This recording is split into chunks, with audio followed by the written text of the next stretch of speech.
นตกหนักเลยน้ำท่วมเลยดูสิเป็นน้ำหมดเลยน้ำไหลมาจากทางโน้นแล้วก็ทางนี้อีก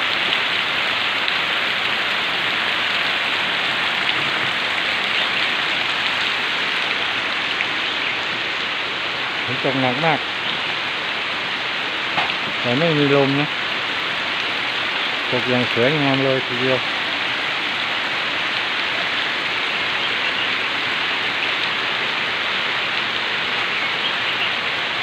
น้ำท่วมเลยทีนี้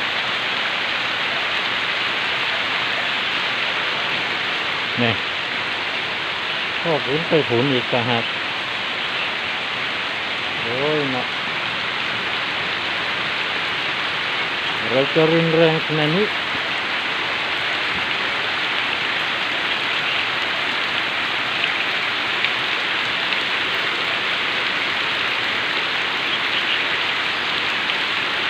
ตกอย่างเยอะเลย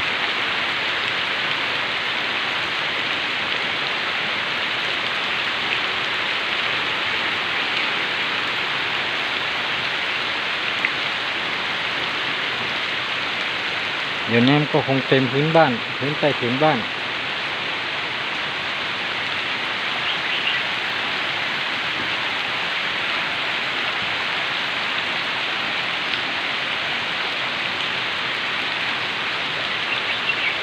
มองคอยทางกลางทุ่งนาดูสิไม่เห็นอะไรเลย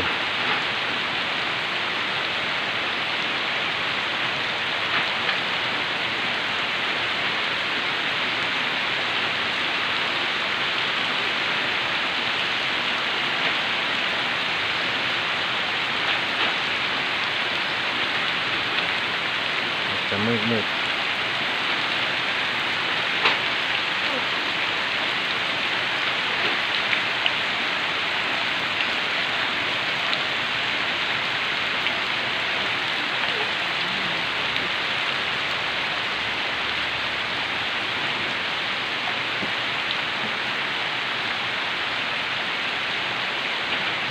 ตื้อ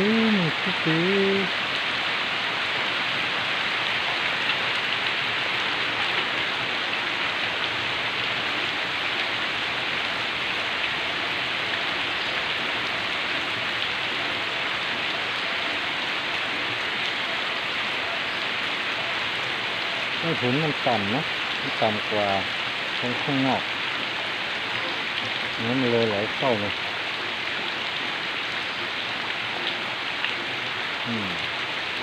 หลุดบ้านไปแล้วทีนี้เอาหินเอาทรายมาถมทีหลังมันก็เลยสูงกว่าใต้ถุน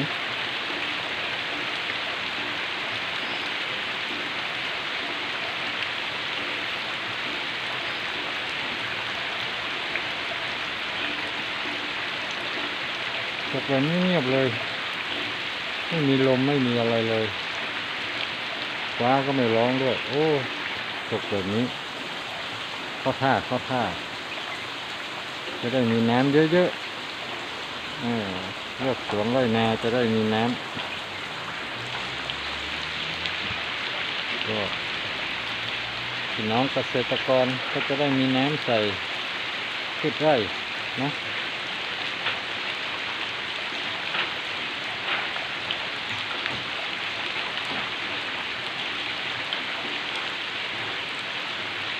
ถ้าจะตกทางต้นน้ำแบบนี้ก็น่าจะดีนะ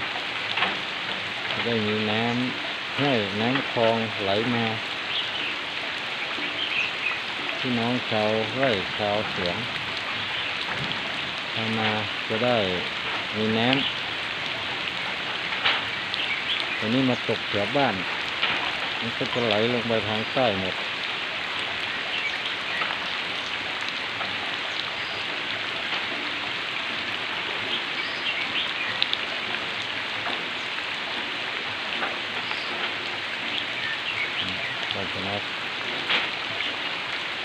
ทำคลิปเล็กๆน้อยๆสักนิดหน่อยก็ให้ได้พอมีคลิปลงเนาะโอ้ดูสิฝนตกอย่างมากเลย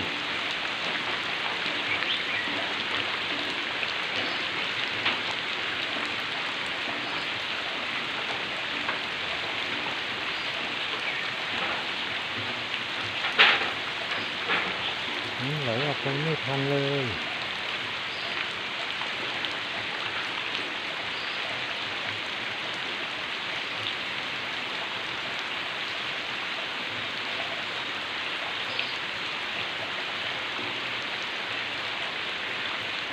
ยังไม่หายยังมืดอยู่นะ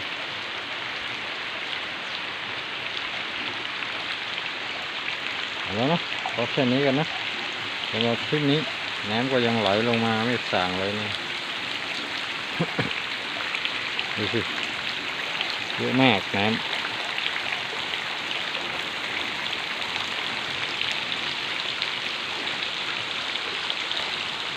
บ้านตรงนั้น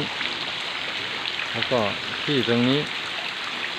น้ำก็จะไหลมารวมกันที่บ้านเรามันเลยเยอะกว่าปกติหน่อยหนึ่งนะ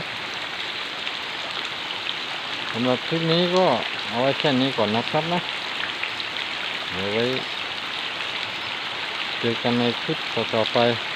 จากข้าวซิ่งคนเดิมก็ฝากกดไลค์กดแชร์ด้วยนะครับผมสวัสดีครับ